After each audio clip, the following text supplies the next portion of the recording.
Good morning, everybody. We're here at the airport this morning. We're going to take a ride in the sky. Woods to Word is taking to the air today. Good friend David Knoll is giving us a treat, and we're thankful for that. We're going to talk about some spiritual things while we fly today, give you an idea of how small we are to God, but yet at the same time, how big we are in His heart. So come along with us and let's have a great time.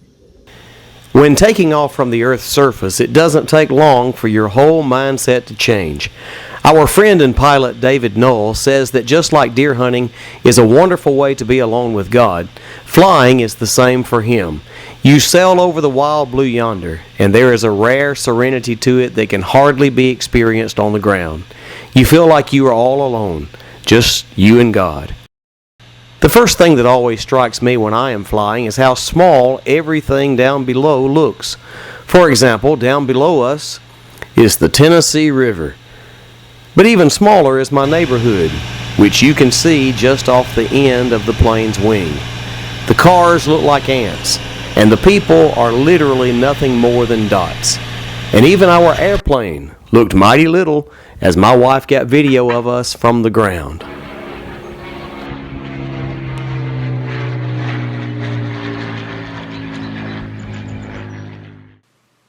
In Isaiah 40, the Bible says that our God is so great that the earth is like a small circle. I often say the world is like a small marble to God. Isaiah also says that God can lift the mountains and weigh them in scales.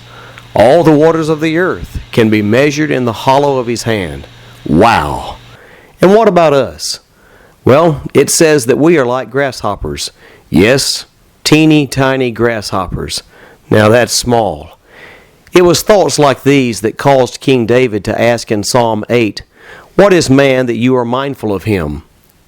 Why would this great, majestic God even bother with us little grasshoppers?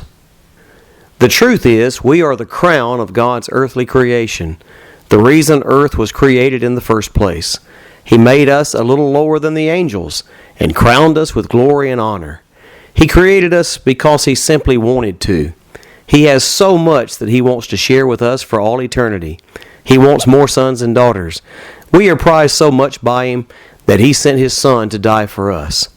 Often when we are wanting to buy something, we will ask the owner, "How much do you have in it?" If you ask God how much He has in us, He would answer, "I have everything in them. I have my Son invested in them." Now that's value. It's so important for you to know just how important you are to God. John 3:16 is probably one of the most well-known verses.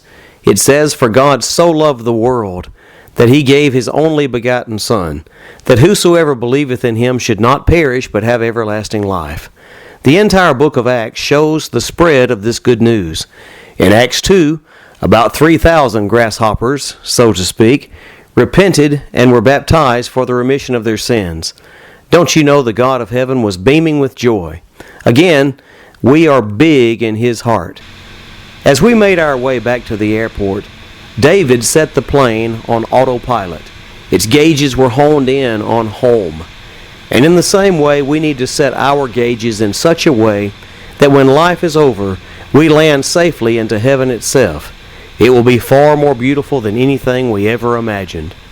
And so ended a wonderful morning for us. From high in the sky, we were made wiser by the time that we spent thinking about our value to God. May you also take the time today to think about Him and the purpose of your life. And be sure to visit us again at woodstoword.com.